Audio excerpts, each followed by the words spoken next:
Garcia Pereira, uma figura com um passado político no MRPP, portanto um partido de extrema-esquerda, deu uma entrevista no podcast da SIC Notícias, que é a beleza das pequenas coisas, acho que é assim que se chama, e tem basicamente uma frase emblemática em que, enfim, é uma frase bastante característica da extrema-esquerda, em que se diz que os fascistas não se debate, combate-se. E é interessante ver esta frase no contexto da entrevista e, aliás, ouvir algo que ele diz antes dessa frase. E, portanto, vamos ouvir, porque não tenho imagem, portanto, vamos ouvir o que diz Garcia Pereira em relação ao debate de André Ventura com Pacheco Pereira e depois o que ele diz sobre a revolução, o que é que ele pensa sobre a revolução. E quando juntam estes dois momentos do podcast, tem, no geral, um momento caricato e, aliás, uma conivência absolutamente apática do entrevistador que nada diz sobre o assunto, porque aparentemente também nada sabe sobre o assunto. Vamos então ouvir Garcia Pereira.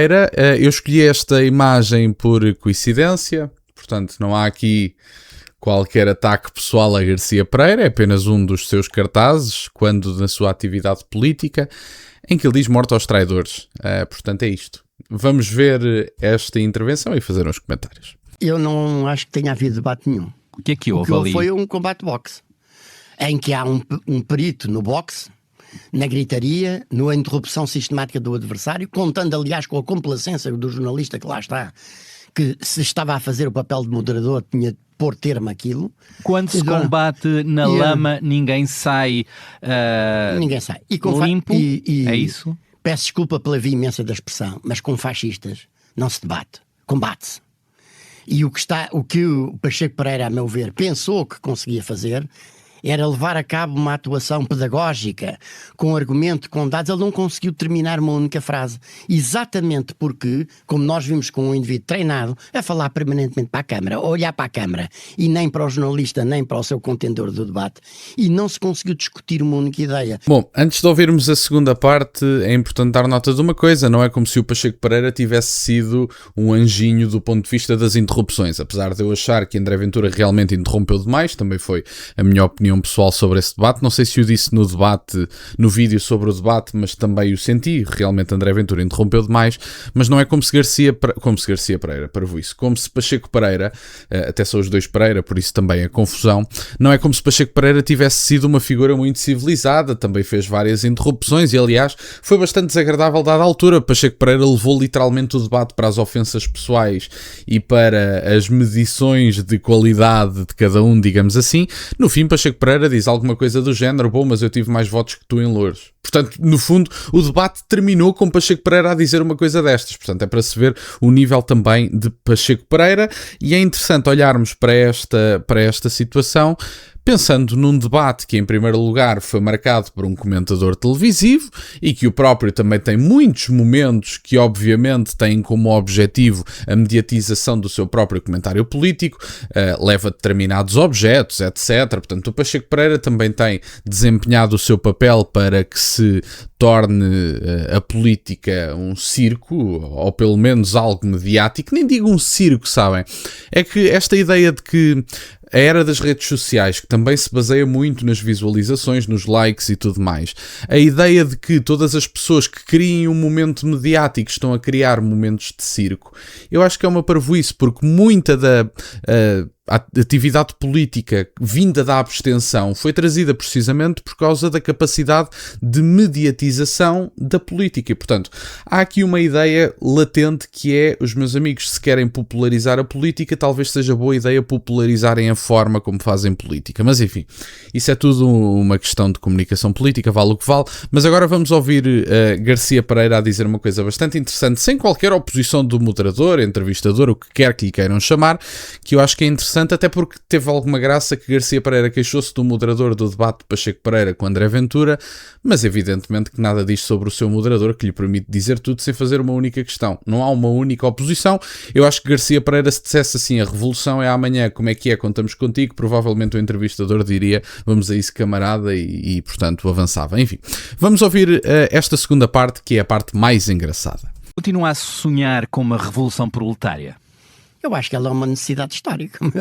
Não mudei de ideias a esse respeito. Quando nós vemos hoje a contradição cada vez mais óbvia entre, por um lado, forças produtivas, evoluções tecnológicas absolutamente prodigiosas. Nós temos dentro destas maquininhas, telemóveis que temos na mão, mais tecnologia incorporada do que a primeira nave espacial que aterrou na Lua, não é? Mas, simultaneamente, vemos que o fosso a nível mundial entre aqueles que nada fazem e tudo têm, aqueles que tudo fazem e nada têm, não cessa de se alargar. Então nós vemos que há aqui uma contradição entre as forças produtivas e as relações de produção. E o problema não está nas forças produtivas, porque elas correspondem a uma evolução, são um elemento em si positivo de evolução da humanidade.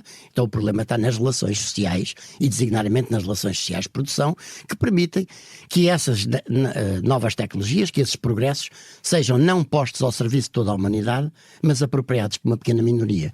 Quebrar essa contradição faz-se por uma coisa chamada revolução. E depois disto, depois de Garcia Pereira admitir, sim, eu acho que a revolução é uma inevitabilidade histórica, o entrevistador fica em silêncio e segue para o próximo assunto. Será que o entrevistador não lhe deveria ter perguntado, bom, mas uma revolução de que tipo? É que, como sabe, as pessoas afetas ao marxismo tiveram visões do assunto. Aliás, diz-se, de certa forma, que a revolução russa foi, de certa forma, por causa das características da sociedade russa, foi, de certa forma, antimarxista, apesar de se guiar também pelos princípios marxistas, porque tendencialmente a ideia surge de que há um capitalismo muito maduro, digamos assim, e que por isso a revolução torna-se uma inevitabilidade histórica. Lenin discordou.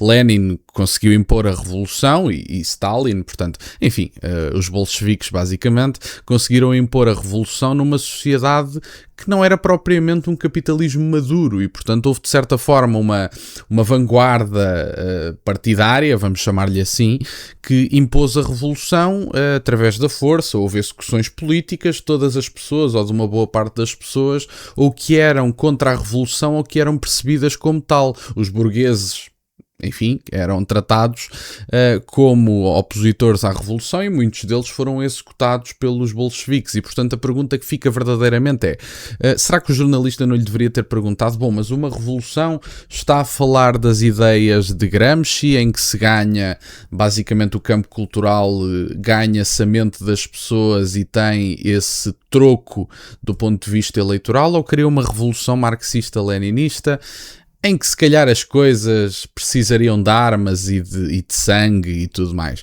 Eu acho que pelo menos esta mini oposiçãozinha deveria ter sido feita pelo entrevistador que está à frente de Garcia Pereira, mas não foi feita. E não foi feita porquê? Porque provavelmente o entrevistador adora Garcia Pereira, é ideologicamente afeto a Garcia Pereira e à esquerda mais radical a nível português, ou então, pior ainda, não tem qualquer capacidade para falar sobre o assunto, não faz a mais pequena ideia do que é uma revolução e, portanto, deveria ser questionado sobre o assunto. Tem graça que estas são as pessoas que enchem a boca com a extrema-direita, mas o Garcia Pereira acabou de propor uma revolução, dizendo que é uma inevitabilidade histórica. E agora Garcia Pereira pode dizer, bom, mas é uma revolução na mente das pessoas que vai fazer com que elas atuem de forma diferente. Enfim, pode ser isso, mas eu acho que o entrevistador tinha o papel de o questionar. Será essa revolução a nível metapolítico, cultural, em que se conquista a mente das pessoas de certa forma e depois tem os ganhos eleitorais equivalentes? Ou é apenas uma revolução em que tem que se pegar em armas e tem que correr algum sangue nas ruas de Portugal? Eu acho que Garcia Pereira deveria ter esclarecido essa parte, não fazendo qualquer acusação, dizendo apenas que, quando se fala de revolução, ainda para mais de um homem que esteve no MRPP, se calhar deveríamos perguntar-lhe o que é que ele quer dizer com revolução. Só isso, é só este apontamento que eu acho que é importante. E, portanto, basicamente era isto que eu tinha para partilhar. Combata o fascismo, mas lembrem-se que a revolução é uma inevitabilidade histórica, o que não deixa de ter graça. Obrigado por estarem desse lado, peço-vos que deixem o gosto neste vídeo e que subscrevam o canal. Tem as minhas redes sociais, o MBO é na descrição, por acaso de quererem fazer alguma doação. E nunca se esqueçam, meus caros, questionem tudo. Até à próxima.